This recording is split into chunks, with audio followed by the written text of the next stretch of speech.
Bible పరిశుద్ధ గ్రంథంలో నుండి కీర్తనల గ్రంథము 46వ కీర్తన మొదటి 2 చరణాలను చదువుకుందాం. నేను చదువుతాను, జాగ్రత్తగా వినండి. దేవుడు మనకు ఆశ్రయమును దుర్గమునై ఉన్నాడు. ఆపత్కాలములో ఆయన నమ్ముకొనదగిన సహాయకుడు. కావున భూమి మార్పు నొందినను, నడి సముద్రములలో పర్వతములు మునిగినను, వాటి జలములు ఘోషించుచు నురుగు కట్టినను, ఆ పొంగులకు పర్వతములు కదలనను మనము భయపడము. ప్రభు తన పరిశుద్ధ వాక్యమును మన కొరకు ఆశీర్వదించును గాక. అందరూ ఆమేన్ చెప్పండి, గట్టిగా చెప్పండి. ప్రభు పరిశుద్ధ నామానికి మహిమ చెల్లిస్తూ ఉన్నాను. చేరి వచ్చిన దేవుని బిడ్డైన మీ అందరికీ ప్రభు నామములో శుభాలు, వందనాలు, ఆశీర్వాదాలు ప్రకటిస్తూ ఉన్నాను. చాలా సంతోషం. ప్రభు మనల్ని ప్రేమించి ఈ మే నెలలో చివరి ఆదివారంలోనికి, ఆఖరి ఆదివారంలోనికి ప్రభు మనల్ని నడిపించాం. ఈ సంవత్సరం ఆది నుండి మరి మే నెల ఆఖరి ఆదివారం వరకు ప్రభు మనల్ని క్షేమంగా ఆరోగ్యవంతుడిగా నడిపించి ఆయన ఇప్పటి వరకు మనల్ని సజీవు లెక్కలో ఉంచారు. స్తోత్రం చెబుదాం. ఈ 46వ కీర్తన అనేది కోరహు కుమారుడు రాసినట్లుగా మనం ఎక్కడ చదువుకుంటూ ఉన్నాం. ప్రధాన గాయకునికి కోరహు కుమారునది మరి అని ఇక్కడ రాయబడి ఉందన్నమాట. దేవుడు మనకు ఆశ్రయమును దుర్గమునై ఉన్నాడు. దేవుడు ఏమై ఉన్నాడో ఇక్కడ చెప్తూ ఉన్నాడు. దేవుడు మనకు ఆశ్రయమును దుర్గమునై ఉన్నాడు. ఆపత్కాలములో ఆయన నమ్ముకొనదగిన సహాయకుడు అని వారు తమ యొక్క అనుభవములో నుండి చెప్తూ ఉన్నారు. ఎంతగా ఆయన నమ్ముకొనదగిన సహాయకుడు అంటే, కావున భూమి మార్పు నొందినను, నడి సముద్రములలో పర్వతాలు మునిగినా గానీ. చెప్పండి, ఏం మునిగినా? ఎక్కడా అంటే అంతటి విస్తారమైన వర్షం ప్రబలినా గాని, జలప్రళయం, జలము ప్రబలిపోయినా గాని, నడి సముద్రంలో పర్వతాలు మునిగేటంత విస్తారమైన జలము, ప్రచండమైన జలము కురిసినా గాని మనము వాటి జలములు ఘోషించుచు నురుగు కట్టినను, ఆ పొంగునకు పర్వతములు కదిలిపోయినా గాని మనము ఏం కాము. ఎందుకని చెప్పండి? ఎందుకు? ఆయన భయపడకుండా ధైర్యంగా ఉండటానికి మూలం కారణం ఏమిటి? ఆయన భయపడకుండా ధైర్యంగా ఉండటానికి మూలం కారణం ఏమిటంటే, దేవుడు ఆపత్కాలములో ఆయన నమ్ముకొనదగిన సహాయకుడు.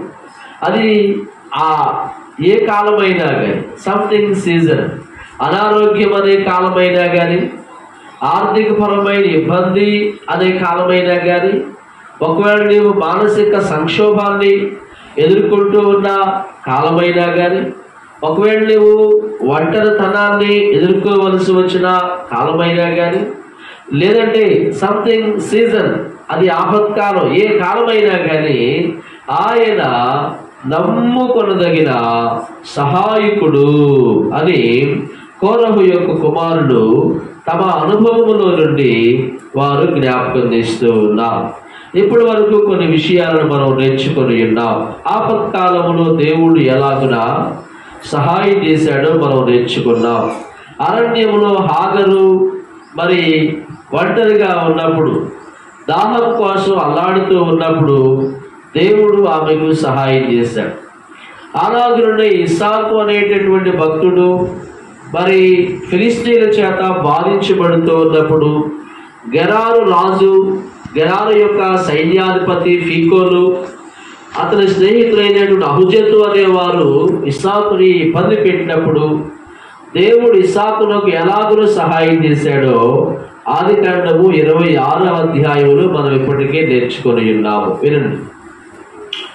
అలాగనే రాహేలు అనబడినటువంటి మహిళ సంతాన సాఫల్యత లేక, గర్భఫలము లేక ఆమె ఎంత మానసిక సంక్షోభాన్ని ఎదుర్కొందో, మరి ఎంతటి మానసిక క్షోభను భరించిందో, ఆ విషయాల్లో ప్రభు దగ్గరకు వచ్చి ఆమె ఎలా మొరపెట్టుకుందో, ఆమెను ప్రభు ఎలా ఆదుకున్నాడో మనం ఆదికాండంలో నేర్చుకొని ఉన్నాం. ఈ రీతిగా ఆపత్కాలంలో ఉన్న అనేకులు ప్రభువు దగ్గరకు వచ్చి ప్రభువా అని పిలిచిన వెంటనే ఆయన వారికి సహాయం చేసినట్లు దేవుని వాక్యములో మనం తెలుసుకుంటూ ఉన్నాం. రండి, ఈరోజు కూడా మన యొక్క వృత్తాంతాన్ని మీ దృష్టికి తెస్తాం. దానియేలు గ్రంథము పరిశుద్ధ వాక్యములో నుండి ప్రియమైన వారులారా, దానియేలు గ్రంథము 2వ అధ్యాయములో నుండి ఇలాగను చదువుకుందాం. దానియేలు గ్రంథము 2వ అధ్యాయములో 13వ వాక్యమును చదువుదాం. ఇట్టి శాసనము బయలుదేరుట వలన జ్ఞానులు చంపబడవలసి ఉండగా వారు దానియేలును అతని స్నేహితులను ఏం చేశారంట? అతని స్నేహితులను చంపజూచినట్లుగా దేవుని వాక్యములో మనము తెలుసుకుంటూ ఉన్నాం. ఏం చెబుతున్నాడు ఇక్కడ దేవుడు? 2వ అధ్యాయము దానియేలు గ్రంథము ప్రియమైన వారులారా 13వ వాక్యం. ఇట్టి శాసనము బయలుదేరుట వలన జ్ఞానులు చంపబడవలసి ఉండగా అప్పుడు దానియేలును బబులోనులోని జ్ఞానులను చంపుటకై బయలుదేరిన రాజదేహ సంరక్షకుల అధిపత్యకు అర్యోకు దగ్గరకు పోయి జ్ఞానయుక్తముగా చెప్పండి మనవి చేసెను అని రాయబడి. ప్రియులారా, బబులోను అనేటటువంటి పరాయి దేశంలో అన్యజనుల ప్రాంతంలో దానియేలు నివసిస్తూ ఉన్నాడు. ఆ బబులోను దేశపు రాజుకి ఒక కలగన్నాడు. ఆయన ఒక కల వచ్చిందన్నమాట. 2వ అధ్యాయం దానియేలు గ్రంథము 2వ అధ్యాయం 1వ వాక్యం. నెబుకద్నెజరు తన ఏలుబడి యందు 2వ సంవత్సరమున కలలు కనెను. అందును గురించి ఆయన మనసు కలతపడగా ఆయనకు నిద్ర పట్టకుండెను. బబులోను రాజైన నెబుకద్నెజరుకు ఒక కల వచ్చింది. చెప్పండి బాబు, ఏమొచ్చింది? కళ, స్వప్నం వచ్చిందన్నమాట. ఆ కళ వల్ల ఆయనకు నిద్ర పట్టల, బాగా కలత చెందుతూ ఉన్నాడు. కలవరంతో, భయంతో, ఆందోళనతో ఉన్నాడు. అప్పుడు ఆ కళ మరియు కలభావాన్ని తెలియచేయడానికి బబులోనులో ఉన్న కొంతమంది జ్ఞానుల్ని పిలిపించాడు. 2వ అధ్యాయము 2వ వాక్యం. కాగా రాజు తాను కనిన కరణను తనకు తెలియజెప్పుటకై శకునగాండను, గారడీ విద్య గల వారిని, మాంత్రికులను, కల్దీలను పిలువనప్పుడని ఆజ్ఞనీయగా వారు వచ్చి రాజు సముఖమందు నిలచిరి. స్తోత్రం చెప్పండి. బబులోను రాజు కలగని ఆ కలభావాన్ని తెలియచెప్పటానికి బబులోనులో ఉన్నటువంటి శకునగాండను, గారడీ విద్య గల వారిని, మాంత్రికులను, కల్దీలను ఆయన పిలిపించినట్లుగా దేవుని వాక్యములో చదువుకుంటూ ఉన్నాం. ఎవరెవరిని పిలిపించాడు? 1 శకునగాండ్రు, 2వది గారడీ విద్య కలిగిన వారు, 3వది మాంత్రికులు, 4వది కల్దీలు. వారిని పిలిపించినట్లుగా ఇక్కడ రాయబడి ఉందన్నమాట. ఈ శకునగాండ్రు, గారడీ విద్య కలిగిన వారు, మాంత్రికులు వీరందరూ కూడా మరి మంత్రాలు తంత్రాలు చేసి ప్రజలను మభ్యపెట్టి ప్రజలను ప్రలోభాలకు గురి చేసి ప్రజలను దారి తప్పించేటటువంటి వాడుకలో వీరు ఉన్నట్లుగా మనం తెలుసుకుంటా ఉన్నాం. కాబట్టి శకునగాండ్రు, గారడీ విద్య కలిగిన వారు, మాంత్రికులు అంటే వీరేనన్నమాట. అబద్ధాలు నిజంగాను, నిజాన్ని వాస్తవాన్ని అవాస్తవముగాను, అవాస్తవాన్ని వాస్తవముగా మార్చేటటువంటి వీరినే గారడీ విద్య కలిగిన వారిని, మాంత్రికులని, శకునగాండ్రని పిలవడం జరిగిందన్నమాట. వారిని పిలిపించి అయ్యా నేను ఒక కలగన్నాను, ఆ కలభావం మీరు మాకు చెప్పాలి అని చెప్పి రాజు వారిని అడగటం జరిగిందన్నమాట. అప్పుడు వారేమన్నారంటే, రాజుగారు ఏమన్నాడంటే చూడండి 4వ వాక్యం. కల్దీలు సిరియా భాషతో ఇట్లది, రాజు చిరకాలము జీవించునుగాక, తమరి దాసులకు కల సెలవీయుడి, మేము దాని భావము తెలియజేసేదము. మీరు మాకేం చెప్పాలి? చెప్పండి, మీరు మాకేం చెప్పాలి రాజా? అక్కడ కల్దీయులు అడుగుతూ ఉన్నారు, రాజు చిరకాలము జీవించును గాక, రాజా మీరు మాకేం చెప్పాలంటే మీకు వచ్చిన కళ ఏమిటో చెప్పండి, కళ భావాన్ని మేము చెబుతాం. అప్పుడు రాజుగారు అన్నాడు, నేను కళ మర్చిపోయాను. ఏం మర్చిపోయాను? నేను కళ మర్చిపోయాను కాబట్టి నాకు వచ్చిన కళ ఏమిటో మీరే చెప్పాలి, ఆ కళ భావము కూడా మీరే చెప్పాలి. నాకు వచ్చిన కళ మీరే చెప్పాలి, కళ భావము కూడా మీరే చెప్పాలి. అప్పుడు వాళ్ళు అన్నారు, ఆ మాటకు వాళ్ళు ఏమన్నారంటే వాళ్ళతో చెప్పినట్లుగా, ఒకవేళ మీరు అలా చెప్పకపోతే కనుక 5వ వాక్యం, కళను దాని భావమును మీరు తెలియచేయని ఎడల మీరు తుత్తునీలుగా చేయబడుదురు, మీ ఇల్లు పెంట కుప్పగా చేయబడును. నేను కళ మర్చిపోయాను కాబట్టి కళ మీరే చెప్పాలి, కళ భావము కూడా మీరే చెప్పాలి. ఒకవేళ ఎవరైనా అలా చెప్పలేదనుకోండి, మీరేమవుదురు? తుత్తునీలుగా చేయబడుదురు, మీ గృహాలు చెప్పండి పెంట కుప్పలుగా చేయబడుదని చెప్పి రాజు ఆజ్ఞ జారీ చేశాడు. అప్పుడు వాళ్ళు ఏమన్నారంటే, రాజా వాళ్ళు ఏమన్నారంటే 10వ వాక్యం, అందుకు కల్దీయులు 2:10 ఇలాగు ప్రత్యుత్తరం ఇచ్చిరి, భూమి మీద ఏ మనుషుడును రాజు అడిగిన సంగతి చెప్పజాలడు. చెప్పండి, ఎవరు చెప్పలేరంట? చెప్పండి ఎవరు చెప్పలేరంట? భూమి మీద ఏ మనుషుడు కూడా, రాజా మీరు అడిగినటువంటి ప్రశ్నలు, మీరు అడిగినటువంటి యొక్క వృత్తాంతాన్ని మేము కాదు, భూమి మీద ఏ మనుషుడు కూడా చెప్పలేడు, ఏ మనుషుడికి ఇది సాధ్యం కాదు, ఏ మనుషుడికి ఇది వల్ల కాదు. అంత మాత్రమే కాదు రాజా, ఇంకా వాళ్ళు అంటా ఉన్నారు, చక్రవర్తిగా ఏ చక్రవర్తియు అధికారియు శకుని గారి యొద్దను గారడీ విద్య గలవారి యొద్దను కల్దీయుని యొద్దను ఇట్టి సంగతి విచారింపలేదు. మునుపెన్నడూ కూడా ఏ చక్రవర్తియు ఆ తర్వాత అధికారియు శకుని గారి యొద్దను గారడీ విద్య గలవారి యొద్దను కల్దీయుని యొద్దను ఇట్టి సంగతి విచారింపలేదు అని చెప్పి వారు చెప్పడం జరిగింది. ప్రియులారా, ఈ రీతిగా బబులోను దేశంలో, పరాయి దేశంలో బానిసలుగా, దాసులుగా, లేదంటే పరవాసులుగా బ్రతుకుతూ ఉన్న దానియేలు, షడ్రకు, మెషాకు, అబేద్నెగో అనబడినటువంటి వారు ఆపదలో చిక్కుబడినారు. వారికి ఇప్పుడు ఆపద వచ్చింది. ఏమొచ్చింది చెప్పండి? వారికి ఇప్పుడు ఏమొచ్చింది? ఆపదలో చిక్కుబడినారు.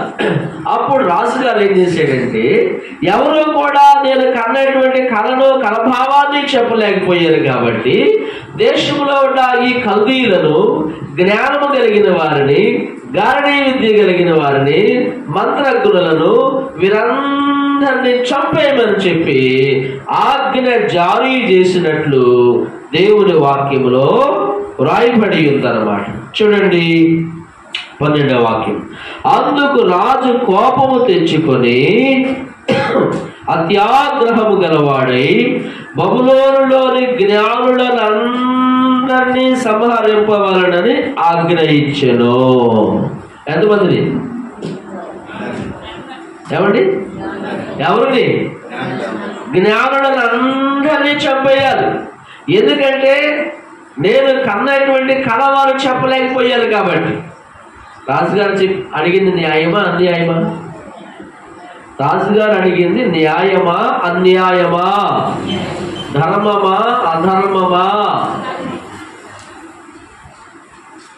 న్యాయ అన్యాయాలు ఏమైనా కానీ అక్కడ రాజుగారి యొక్క ఉద్దేశం ఏమిటంటే, నేను మీకు నెల నెల జీతం ఇచ్చి మిమ్మల్ని పోషిస్తూ ఉన్నాను, నా దేశంలో మిమ్మల్ని జ్ఞానవంతులుగా నేను ప్రకటించాను, నా దేశంలో వచ్చిన సమస్యల్ని పరిష్కరించడానికి, శత్రు రాజులు నా పైకి వచ్చినప్పుడు వారిని ఎలా ఎదుర్కోవాలో యుద్ధ వ్యూహాలు పొందటానికి నేను మిమ్మల్ని పోషిస్తూ ఉన్నాను, నెల నెల గవర్నమెంట్ ద్వారా నేను మీకు జీతం ఇస్తా ఉన్నాను, నాకు ఇప్పుడు సమస్య వచ్చింది, ప్రాబ్లం వచ్చింది, ఈ ప్రాబ్లమ్ను మీరు తీర్చలేకపోయారు కనుక నేను మీ మీద పెట్టుబడి అంతా ఏమైపోయింది?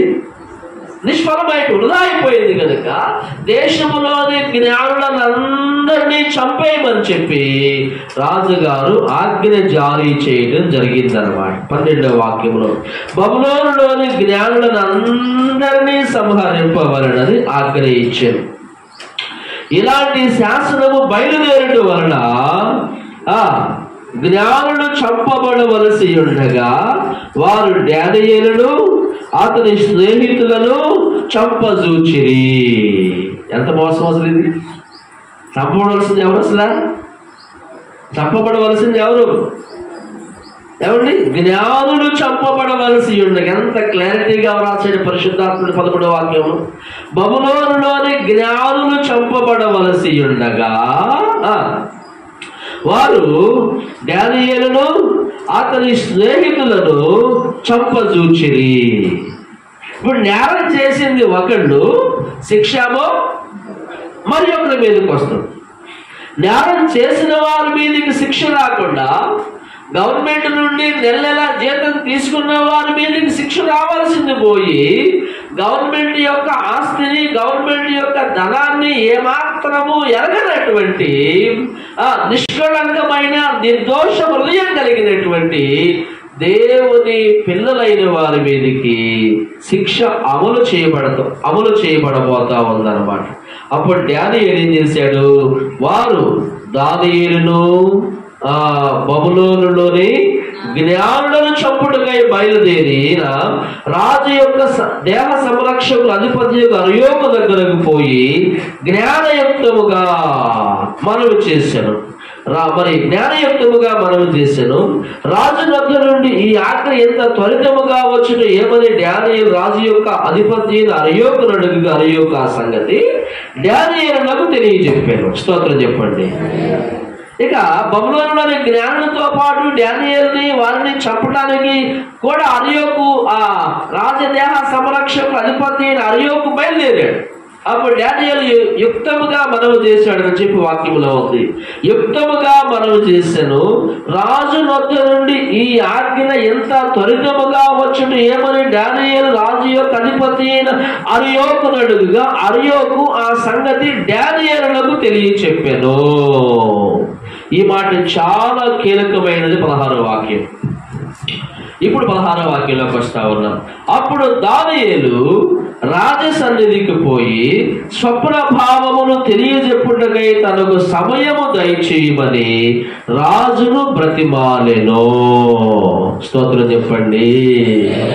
ఎంత చక్కని విషయాలు ఇక్కడ రాశాడు దేవుడు. అప్పుడు డానియేలు రాజ సన్నిధికి పోయి స్వప్న భావము తెలియజెప్పుటకై తనకు సమయము దయచేయమని రాజును బ్రతిమాలెను.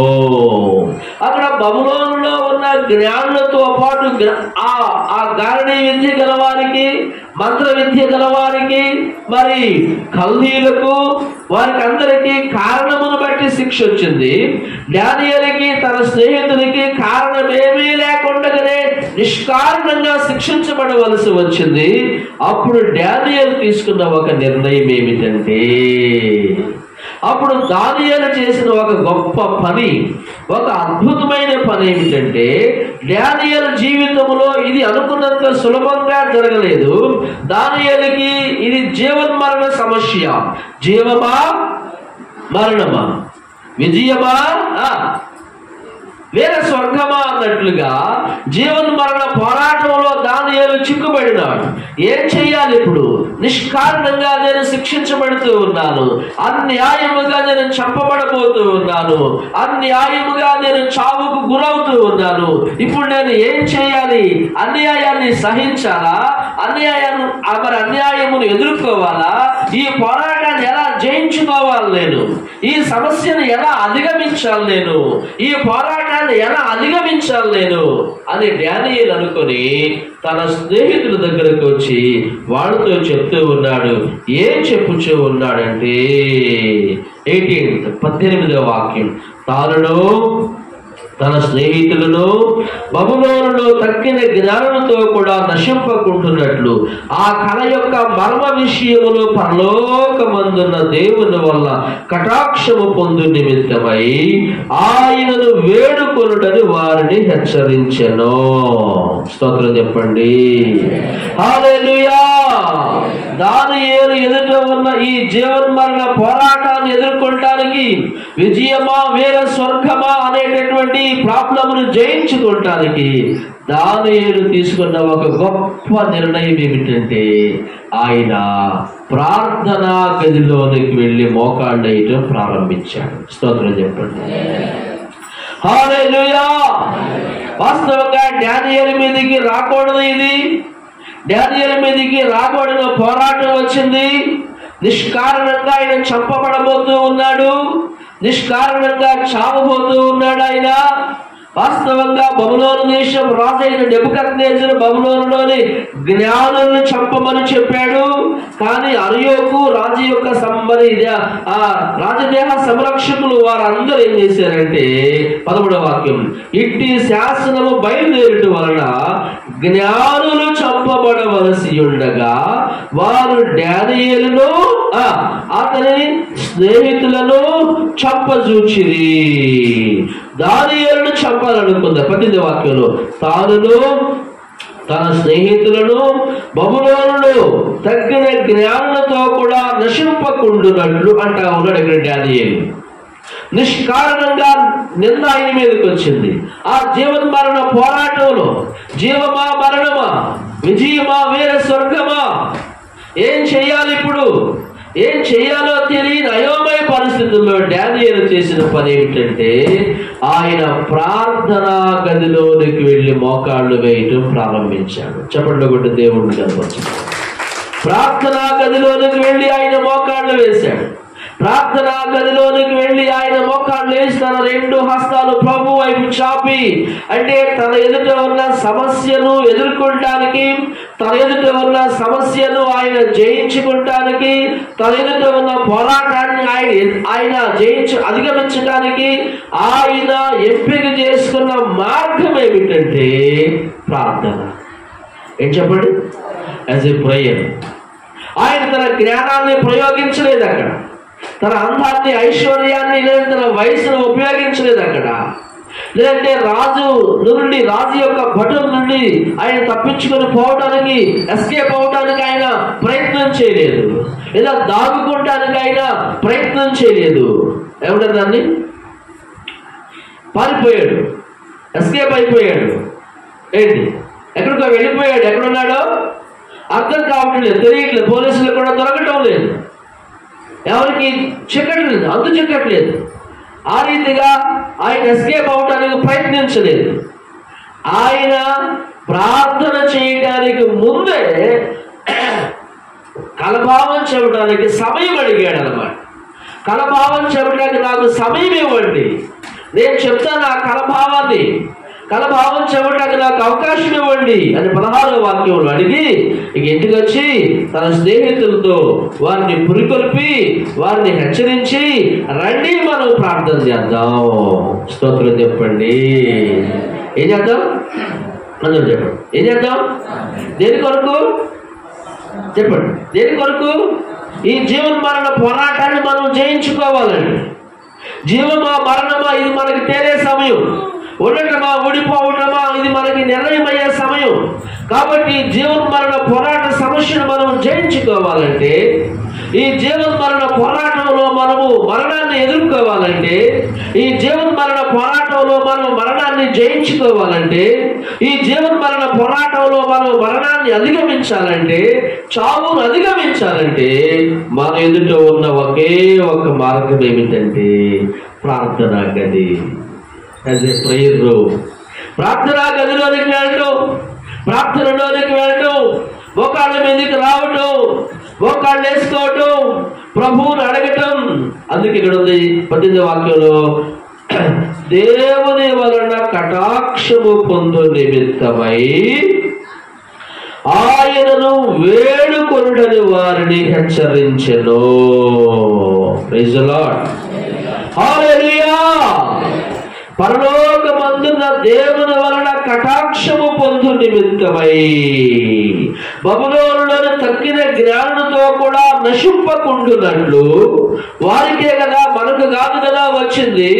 లేదంటే మనం సేఫ్ గానే ఉండగలము కదా, ఏదో ఒక రీతిగా మనం తప్పించుకుందాంలే, ఏదో ఒక రీతిగా మనం ఎస్కేప్ అయిపోదాంలే అని డానియేలు కుయుక్తిగా ప్రయత్నించలేదు. కానీ డానియేలు అంటా ఉన్నాడు, బబులోనులోని జ్ఞానులతో పాటు మనము కూడా నశింపకుండునట్లుగా పరలోకమందున్న దేవుని వలన కటాక్షము పొందు నిమిత్తమై ఆయనను వేడుకొనుటని వారిని చెప్పండి హెచ్చరించారు. డానియేలు ఇక్కడ ఏం చేస్తా ఉన్నాడంటే, ప్రార్థన చేసే దాని కొరకు తన స్నేహితులను పురిగొల్పుతూ ఉన్నాడు. ఏం చేసే దాని కొరకు? ప్రార్థన చేయడానికి తన మిత్ర బృందాన్ని, తన స్నేహ బృందాన్ని ఆయన ప్రేరేపిస్తూ ఉన్నాడు. ప్రార్థన చేద్దాం, ప్రార్థన చేద్దాం, ప్రభువుని అడుగుదాం, ప్రభువుని అడుగుదాం, ప్రభువుని అడుగుదాం. మనం మల్లగుల్లాలు పడే కన్నా, మనలో మనం అనేక రీతిలుగా వాదించుకునే కన్నా, మనలో మనం అనేక రీతిలుగా తర్కాలు, వాదనలు, మరి డిస్కషన్ పెట్టుకునే కన్నా ప్రభువుని అడుగుదాం. ప్రభు ఏం చెప్తాడు చెప్పండి, ఎవరిని అడుగుదాం? ప్రభు ఏం చెప్తాడు? అలాగే నీవు నీ పోరాటం విషయమై, నీ ఎదుట ఉన్న సమస్య విషయమై నీవు ప్రభువుని అడుగు.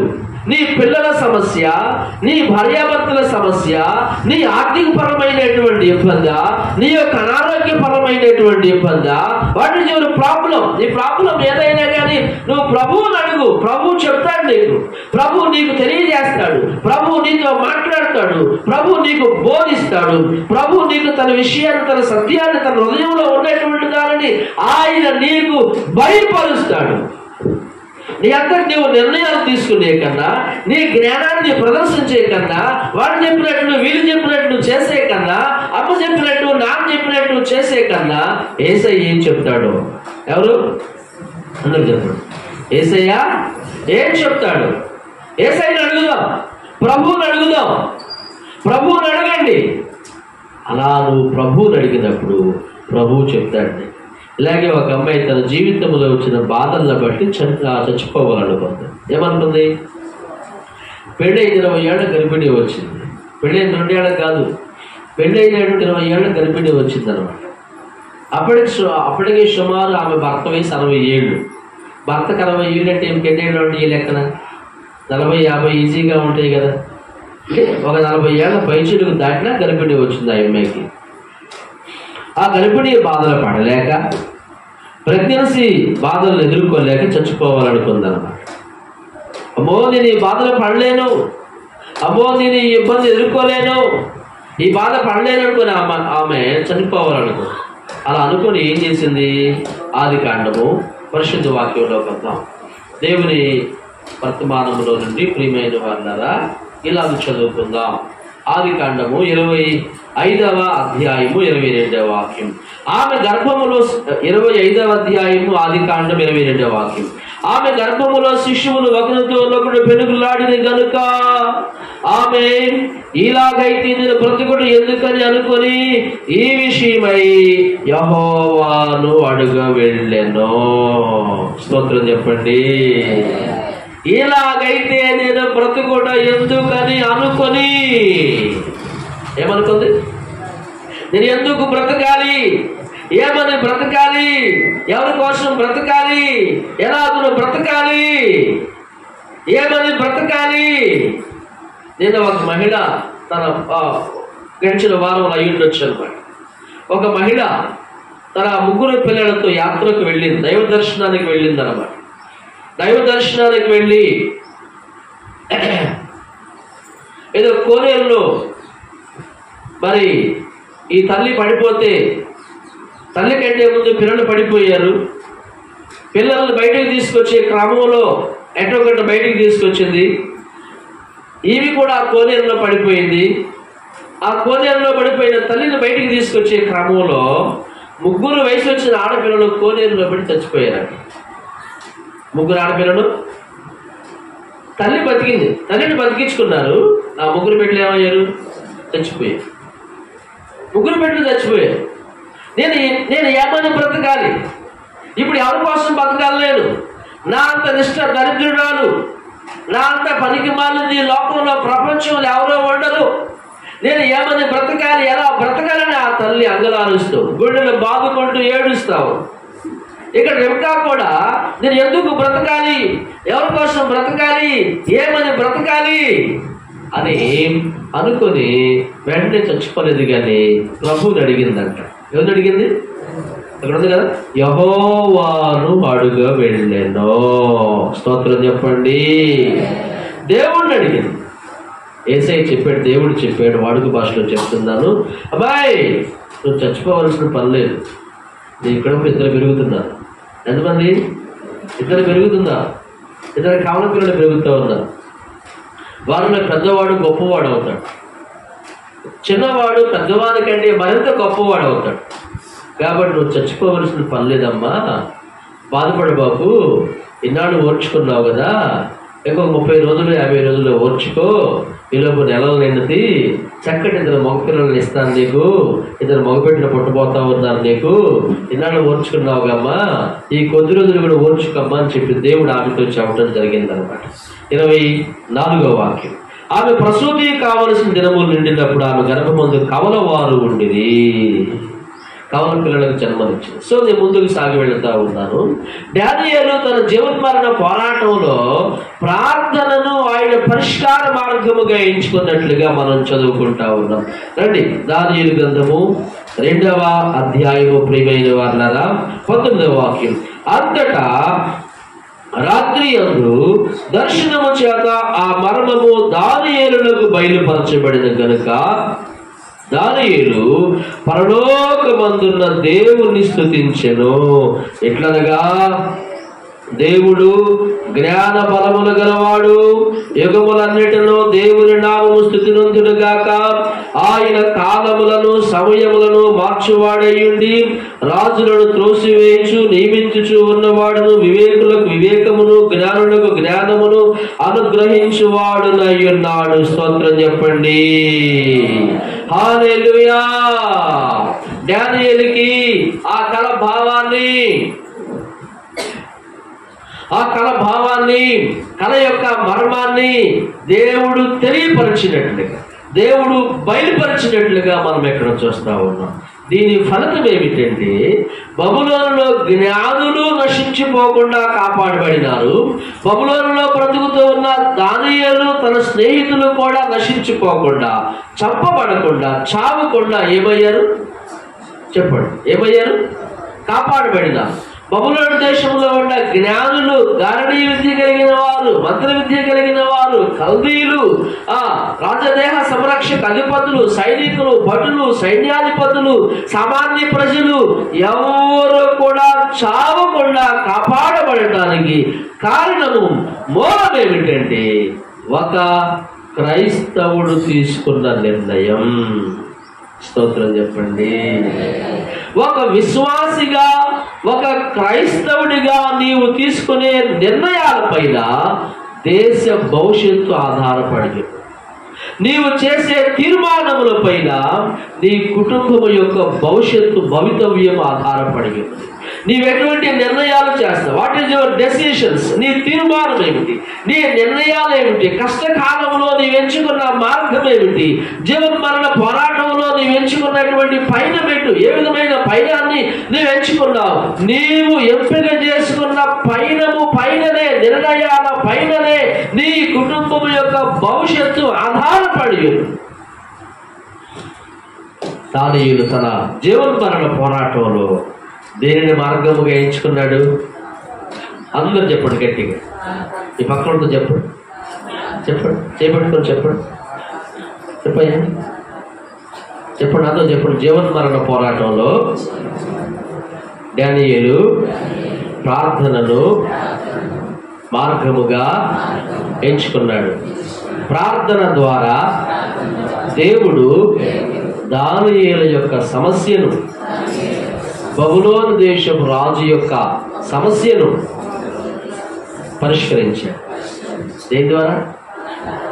ఎప్పుడు పక్కన చెప్పండి, అదేమాట సరే. దేవుడు ఆ కళ మర్మాన్ని, ఆ కళ భావాన్ని, స్వప్న భావాన్ని దానియేలుకి తెలియజేసి, ఆ కళ ఏమిటి, కళ భావం ఏమిటి, అది చాలా పెద్ద అంశం అన్నమాట. ఇక అక్కడికి వెళ్తే మనకి చాలా టైం అయిపోయింది. అయితే దీని యొక్క పర్యవసానం, దీని ఫలితం ఏమిటంటే 2వ అధ్యాయము 48వ వాక్యం 248. అప్పుడు రాజు దానియేలును బహుగా హెచ్చించి, అనగా కలభావం చెప్పిన తర్వాత, అప్పుడు అంటే కలభావం చెప్పినప్పుడు, అప్పుడు రాజు దానియేలును బహుగా హెచ్చించి అనేక గొప్ప దానములనిచ్చి అతనిని బబులోను సంస్థానమంతటి మీద అధిపతినిగాను బబులోను జ్ఞానులందరిలో ప్రధానునిగాను నియమించెను. బబులోనికి ఏమయ్యాడు ఇప్పుడు? అధిపతిగాను, సంస్థానమంతటి మీద అధిపతిగాను, బబులోను జ్ఞానులందరిలో ప్రధానునిగాను. As a very very important man, ఒక ప్రముఖమైన వ్యక్తిగా, ఒక ప్రధానమైన ప్రాముఖ్యమైన వ్యక్తిగా మార్చబడ్డాడు. దేని ద్వారా చెప్పండి? దేని ద్వారా? సింహాసనం మీదకి ఒక్క రాత్రిలో వెళ్ళలేదు ఆయన. బబులోను దేశము యొక్క ప్రధానిగా ఒక్క గడిలో వెళ్ళలేదు ఆయన. దానికంటే ముందు ఆయన జీవన మరణ పోరాటాన్ని ఎదుర్కొన్నాడు. ఏం చెయ్యాలి, ఎలా చెయ్యాలి, ఎలా ఈ పోరాటాన్ని ఎదుర్కోవాలి, ఎలా ఈ పోరాటాన్ని అధిగమించాలి. ఆయన ప్రధానిగా ఒక్క రాత్రిలో అయిపోలేదు. ఏదో వారసత్వాన్ని బట్టి రాలేదు అది. పిల్లరా, ఆయన అధిపతులలో ప్రధానిగా ఉండటానికి, బబులోను జ్ఞానులందరిలో ప్రధానునిగా నియమించబడటానికి ఆయన ఎంచుకున్న మార్గం ఏమిటంటే ప్రార్థన. స్తోత్రం చెప్పండి. చాలా మంది, అమ్మా నువ్వు చెప్పమ్మా, డాడీ మీరు చెప్పండి డాడీ నా పక్షంగా, మా సార్తో మాట్లాడండి, మా ఆఫీసర్తో మీరు వచ్చి మాట్లాడండి మమ్మీ, అవసరమైతే పాస్టర్ గారితో మీరు వచ్చి మాట్లాడండి. నువ్వు నిజంగా ప్రార్థనాపరుడు అయితే నీకు ఎవరు రికమెండేషన్ అక్కర్లేదు. ప్రభు పైన ఆధారపడే వ్యక్తివైతే నీ ఉద్యోగమైన, వ్యాపారమైన, వ్యవసాయమైన, ఆధ్యాత్మిక జీవితమైన ఎవరి రికమెండేషన్ నీకు అవసరం లేకుండగానే, ఎవరు నీ పక్షంగా మాట్లాడే పని లేకుండగానే ప్రభు నిన్ను అధికముగా హెచ్చిస్తాడు. ఉద్యోగమైన, వ్యాపారమైన, వ్యవసాయమైన, చేతి పనైనా, ఆధ్యాత్మిక జీవితమైన, అది ఏదైనా కానీ ఇప్పుడు ప్రార్థన పైన నీవు ఆధారపడు. దానియేలు బబులోను దేశంలో ముఖ్యుడిగా మారటానికి ఆయన పక్షంగా ఎవరు మాట్లాడారు? ఆయన తరఫున ఎవరు రికమెండ్ చేశారు?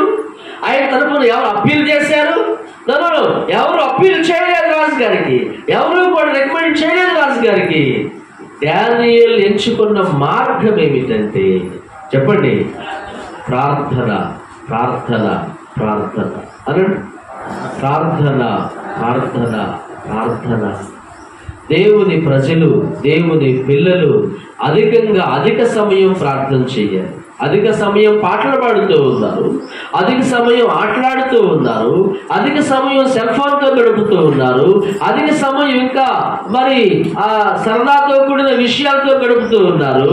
కానీ ఈనాడు క్రైస్తవ్యం ప్రార్థనను విస్మరించింది, ప్రార్థనను మర్చిపోయింది, ప్రార్థన అనే పదానికి చెక్ పెట్టేసింది క్రైస్తవ్యం. అందుకనే మనం ప్రార్థనలో బలపడాలి. యాజ్ ఎ ఇండివిజువల్ ప్రేయర్, వ్యక్తిగత ప్రార్థన, కుటుంబ ప్రార్థన, సంఘ ప్రార్థన, సహవాస ప్రార్థన. వ్యక్తిగతంగా నువ్వు ప్రార్థన చేసుకోవాలి, కుటుంబముగా భార్య, భర్త, పిల్లలు కలిసి ప్రార్థన చేసుకోవాలి. సంఘ ప్రార్థన కూడికలో నీవు బలపడాలి, సంఘ ప్రార్థనలో నీవు మరి పాల్పొందాలి, సహవాస ప్రార్థనలో నీవు పాల్పొందాలి. అప్పుడు నీవు ఆధ్యాత్మికంగా బలపడతావు. ప్రభువు నీ కొరకు సిద్ధపరిచిన ఆశీర్వాదాలన్నీ నీవు అనుభవించగలుగుతావు. All of you stand up. అందరూ లేచి నిలబడి మీ 2 చేతులు 2 నిమిషాలు దయచేసి ప్రార్థన చేసుకోండి. All of you stand up. నీ కష్టాలకు పరిష్కార మార్గం చెప్పాను. ఆపత్కాలములో ఆయన నమ్ముకొనదగిన సహాయకుడు అయి ఉన్నాడు.